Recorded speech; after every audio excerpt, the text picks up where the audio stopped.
Hello student, कैसे हो? बढ़िया। तो स्टूडेंट चलिए अब हम आगे बढ़ते हैं, यानी कि 10.2 के आगे क्वेश्चन करते हैं ना। लास्ट वीडियो उम्मीद करूंगा कि आप लोगों ने देखी होगी, है ना, जिस वीडियो में मैंने क्या करा था, 10.2 के फर्स्ट 2 क्वेश्चंस कराए थे। और स्टूडेंट अब मुझे वैसे तो थर्ड क्वेश्चन करवाना था, है ना, लेकिन स्टूडेंट थर्ड क्वेश्चन से पहले एक थ्योरम करवानी है जो कि बहुत इंपॉर्टेंट है। थ्योरम भी इंपॉर्टेंट है और थर्ड क्वेश्चन जो है वो टोटली थ्योरम पे बेस्ड है, यानी कि आपने थ्योरम कर ली तो समझना थर्ड क्वेश्चन आधा तो आपका हो जाएगा, है ना। जो बाकी है वो मैं आपको बताता हूं, है ना। तो सबसे पहले क्या करें स्टूडेंट, ये थ्योरम देखते हैं, थ्योरम 10.2, जिसमें हमें प्रूफ करना है student, proof that the lengths of tangent drawn from an external points to a circle are equal. यानी कि स्टूडेंट यहाँ पे P क्या है, कोई एक्सटर्नल पॉइंट है, P से हमने दो लेंथ्स, दो टेंजेंट ड्रॉ करे हैं, एक है PA और एक PB। हमें प्रूफ करना है स्टूडेंट ये दोनों टेंजेंट क्या है, इक्वल लेंथ के हैं, यानी कि PA किसके इक्वल है स्टूडेंट, PB के इक्वल है, क्योंकि ऐसा होता है। The length of the two tangent drawn from an external point to a circle are equal, यानी कि दोनों हमेशा इक्वल होते हैं, इसे हमें प्रूफ करके दिखाना है। ओके, तो स्टूडेंट ये सेंटर है सर्कल का, पॉइंट O।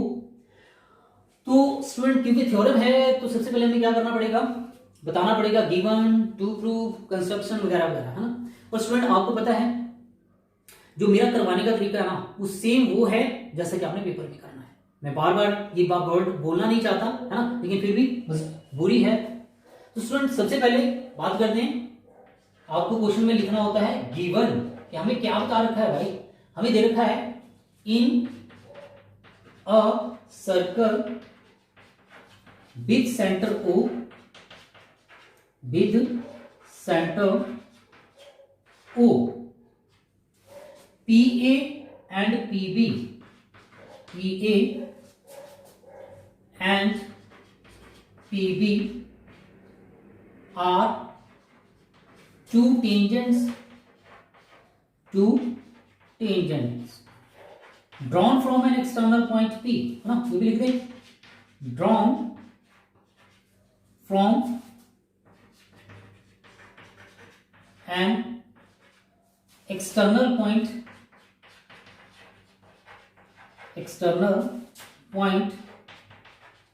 P। तो स्टूडेंट ये गिवन है जो कि आपको लिखना जरूरी होता है, इसके भी मार्क्स होते हैं, है ना। और उसके बाद स्टूडेंट बात करेंगे टू प्रूफ। हमें प्रूफ क्या करना है स्टूडेंट, तो हमें बताना है कि ये जो AP है वो किसके इक्वल है स्टूडेंट, PB के इक्वल है ना, या PA PB के इक्वल है। ओके, एक ही बात है, ये हमें प्रूफ करना है। और स्टूडेंट उसके बाद आती है हमारी construction, that is also very important. तकरीबन सभी थ्योरम्स जो है वो कंस्ट्रक्शन के साथ ही प्रूफ होती हैं, बिना कंस्ट्रक्शन के प्रूफ कर पाना मुश्किल होता है। तो स्टूडेंट इस क्वेश्चन में कंस्ट्रक्शन क्या करेंगे हम, एक स्टूडेंट हम ज्वाइन करेंगे OB को। तो student basic construction normally dotted line में ही होनी चाहिए, पर कई बार हम फटाफट क्या कर देते हैं, सिंपल लाइन लगा देते हैं। तो मैं भी लगाता हूं, पर अब कोशिश कर रहा हूं कि आपको डॉटेड लाइन में समझाऊं, फिर मुझे लगेगा कि यार तुम्हें डॉटेड लाइन में शायद नजर ना आए, है ना, तो फिर मैं क्या करता हूं, इसको डार्क कर देता हूं, है ना। सो प्लीज कोशिश करा करो डॉटेड लाइन में, है ना। तो हमने कंस्ट्रक्शन में स्टूडेंट क्या करा, एक तो ज्वाइन कर दिया OA OB एंड OP, है ना, इन तीनों को ज्वाइन कर दिया है, ये लिख देते हैं। कंस्ट्रक्शन में हम लिखेंगे join OA OB and OP। Okay student, चलिए अब साथ में स्टूडेंट बोर्ड का कर लेते हैं थोड़ा सा पार्टीशन, है ना। वैसे तो ज्यादा बड़ी थ्योरम नहीं है, बहुत आसान सी है, फिर भी पार्टीशन कर लेते हैं यार। अब स्टूडेंट क्या करें, सिंपल सी बात है, हमें प्रूफ करना है PA PB के इक्वल है भाई। तो उसके लिए क्या करना पड़ेगा, दो ट्रायंगल नजर आ रहे हैं हमें ना, एक ट्रायंगल ऊपर नजर आ रहा है जिसको आप बोल सकते हैं, क्या ट्रायंगल बोले, POA बोल लो, दूसरा ट्रायंगल नजर आ रहा है POB नीचे वाला, है ना।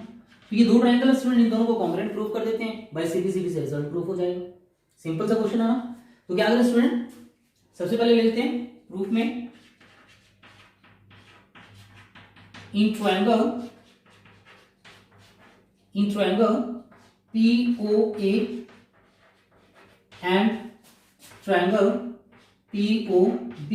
तो स्टूडेंट ट्रायंगल आप जो से मर्जी रख सकते हैं, जैसे मैंने ट्रायंगल का नाम लिखा POA, अब आप बोलेंगे सर POA ही क्यों लिखा, आप चाहो तो उसको PAO भी लिख सकते हैं, लिख लो भाई।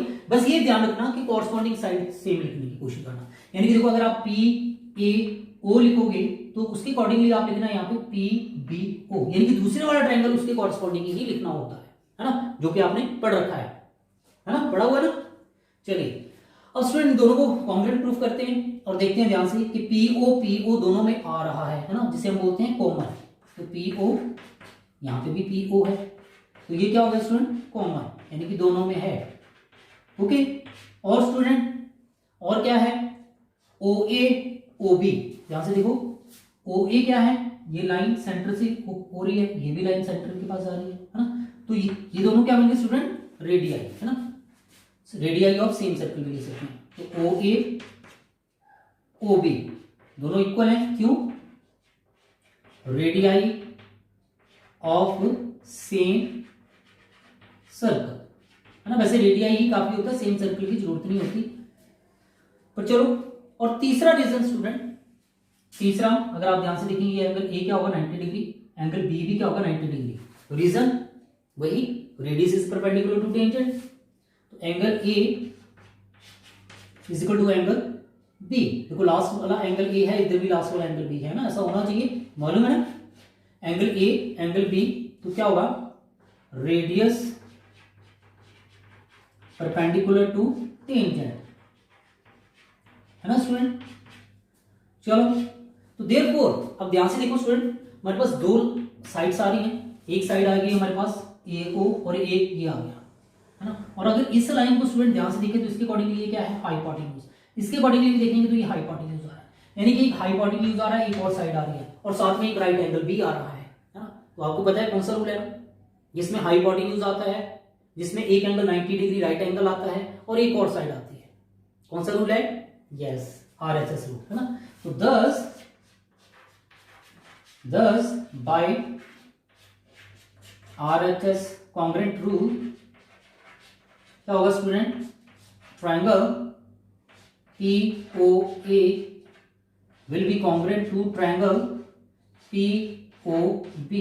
तो स्टूडेंट मेरा पार्टीशन तो ऐसे ही रह गया, उसकी जरूरत ही नहीं पड़ी है ना। चलो थोड़ा सा तो लिख दो यार यहाँ पे है ना। तो बाय therefore by CPCT से, क्योंकि ये दोनों ट्रायंगल अगर कॉन्ग्रुएंट है, जैसे मैंने प्रूव कर दिया, किस रूल से, RHS रूल से है ना, तो क्या होगा, बाय CPCT से PA फर्स्ट थर्ड किसके इक्वल होगा, फर्स्ट थर्ड के, है ना। तो PA इज इक्वल क्या आ जाएगा स्टूडेंट, PB। यही आपको प्रूव करना था, हेंस प्रूफ हो गया।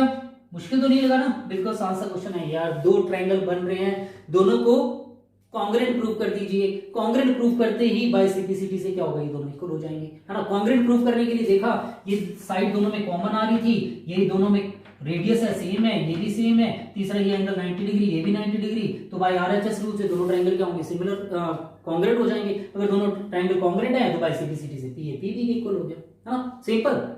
चलिए अब बात करते हैं क्वेश्चन नंबर 3 की।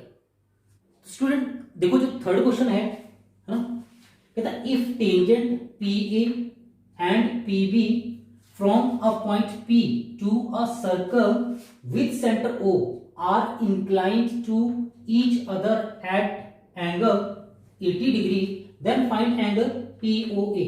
तो ध्यान से देखो स्टूडेंट, PA एंड PB क्या है, टू टेंजेंट्स है जो एक दूसरे पे 80 डिग्री का एंगल बनाते हैं, they are inclined at an angle 80 degree with each other, है ना। and the center of circle, जो सेंटर है सर्कल का वो क्या है, O है। ओके स्टूडेंट, हमें फाइंड क्या करना है स्टूडेंट, फाइंड एंगल POA है ना। तो POA तो तभी बनेगा ना जब हम इसको ज्वाइन करेंगे ना।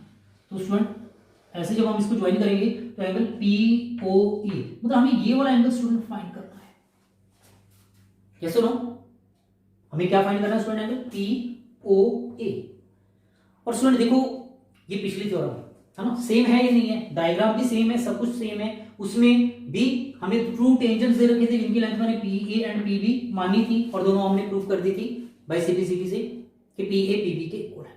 तो सेम स्टूडेंट इसमें भी हमें वैसे ही करना पड़ेगा, यानी कि क्या करना पड़ेगा, अब मैं यहाँ पे सॉल्यूशन लिखूंगा, क्योंकि मुझे प्रूफ तो नहीं करना, फाइंड करना है, तो मैं सोल्यूशन लिख रहा हूँ, है ना। सोल्यूशन में क्या करते हैं, दो ट्रायंगल ले लेते हैं, दोबारा वही triangle POA and triangle POB, ये दो ट्रायंगल है, यानी कि एक ये वाला ट्रायंगल, एक ये वाला ट्रायंगल, है ना। इन दोनों को फटाफट कॉन्ग्रुएंट प्रूफ कर देते हैं।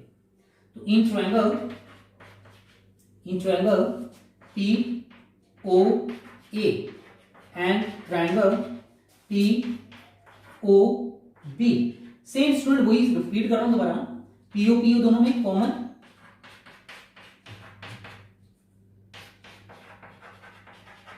ओके। और स्टूडेंट OA OB दोनों में रेडियाई,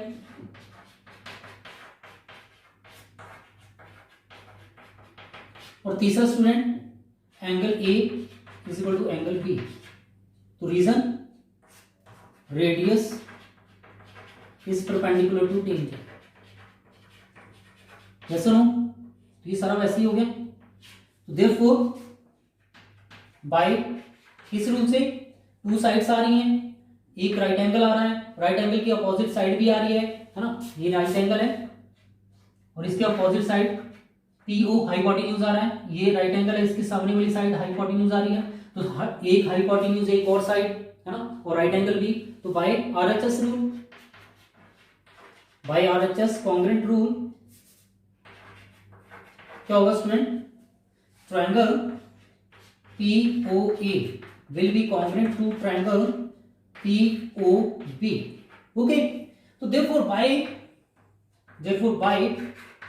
CPCT, और by CPCT से क्या करूं स्टूडेंट, ऑब्वियस है यार, मुझे PA PB के इक्वल तो प्रूफ नहीं करनी, है ना, तो इसको तो मैं प्रूफ नहीं करूंगा।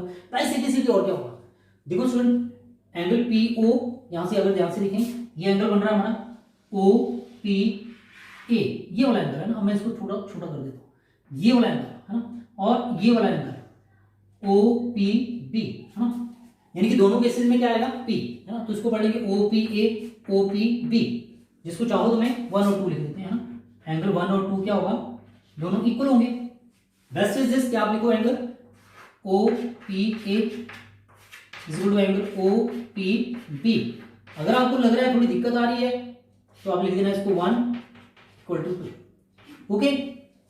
एंड ऑल्सो एक चीज और लिखना student, angle OPA is equal to angle OPB, ये दोनों क्या होंगे, इक्वल होंगे, ये छोटे छोटे एंगल है ना, OPA OPB, ये दोनों एंगल क्या होंगे, इक्वल होंगे, और साथ में होंगे स्टूडेंट जो पूरा एंगल है उसका हाफ भी होंगे, है ना। तो हाफ किसके होंगे, एंगल पूरे एंगल के, पूरे को बोलेंगे हम लोग एंगल APB, इसका क्या होंगे स्टूडेंट, ये हाफ भी होंगे, है ना। तो कोई एक पकड़ लेते हैं, एंगल OPA वो क्या होगा, हाफ होगा एंगल APB, और स्टूडेंट देखो हमें ध्यान से कि एंगल APB मैंने लिखा नहीं है यहाँ पे, है ना, लिख लेना चाहिए था यार, एंगल APB कहाँ लिखूं, यहाँ लिख लेते हैं, एंगल APB हमें कितना दे रखा है स्टूडेंट, 80 डिग्री, वैसे गिवन है, मैंने लिखा नहीं है, ये गिवन है, तो आ जाएगा half of angle APB 80 degree, या यहां लिख देना as angle APB is equal to 80 degree given है ना। तो ये कटिंग कर देना स्टूडेंट, यहां से आ जाएगा angle OPA is equal to 40, okay student. अब यहाँ पे पार्टीशन की जरूरत है।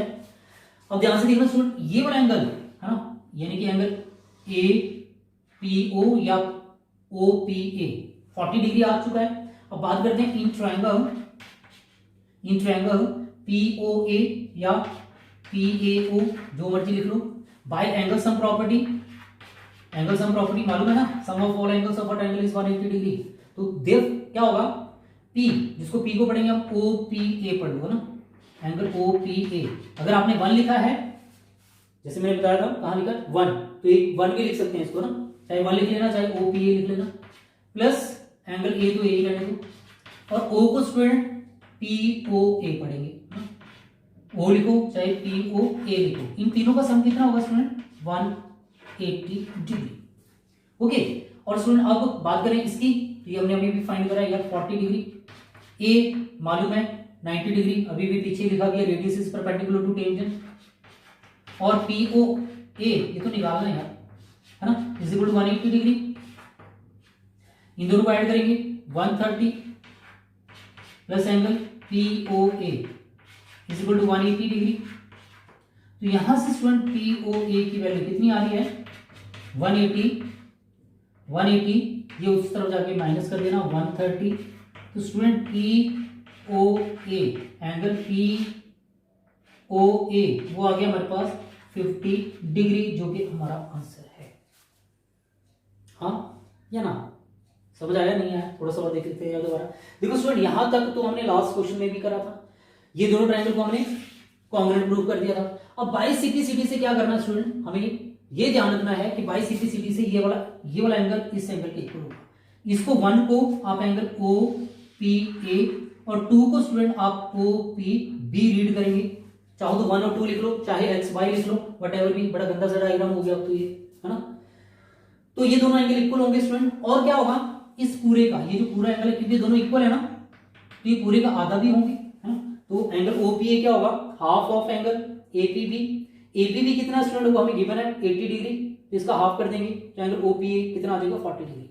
उसके बाद स्टूडेंट चाहे आप इस ट्रायंगल को पकड़ो चाहे इसको, यानी कि ट्रायंगल POA या ट्रायंगल PAO, ये लिया हमने।